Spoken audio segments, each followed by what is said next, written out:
is addressing the dangers of secondhand smoke by passing the Utah Indoor Clean Air Act.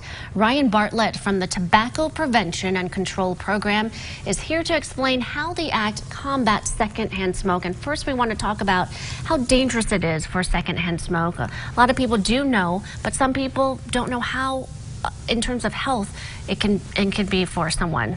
Right. Big problem. So now that the temperatures have warmed up, there are a lot more people out and about. So one of the things we're warning people about are the dangers of secondhand smoke. So secondhand smoke can trigger an asthma attack.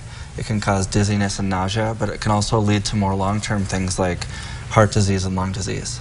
I mean, I think there have been some research where it can be just as damaging as if you were smoking a cigarette. Right.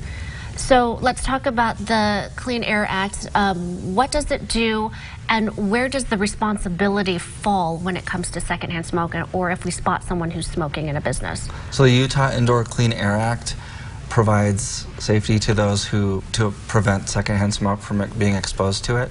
So the law requires businesses to place a sign at the entryway, a no smoking sign, and no smoking is allowed in any public business within the state, and also within 25 feet of any doors, exits, entrances, open windows, ventilation systems. And you want to put the onus on the business itself, because if you do not report it, then the health department can come knocking on your door and you could be fined. Right, so the important thing to remember is it's not up to the police to enforce this law, it's up to the businesses themselves. So the owners, the employees, if you see somebody who's violating the Utah Indoor Clean Air Act, contact your local health department and make sure that they know about it.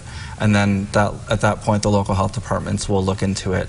And the whole goal is to keep everyone safe and healthy, so we don't want to get people in trouble, but there is a way to report it if there are repeat offenders, and if nothing is being done about it, what can people do? So if you see anybody in violation of this at your business, go to tobaccofreeutah.org, and there's a form on there where you can fill out a complaint for a violation of the act. Yeah. And have you seen good compliance, or are you seeing more reporting since this has been put into place? Well, the problem is a lot of people don't know that the business owners themselves and the employees are supposed to report it. They think that that's something the police are going to do. And there's no way police can go to every single business. It is up to the health department and people within the business. Right. That's correct. Okay. There's a huge message out there, and we want people to heed the warning of secondhand smoke. You can call that number, 800.quit.now, for more information. And also the tobaccofreeutah.org is the place you want to be for more information. Thank you so much. Yep, thank you. We'll be right back.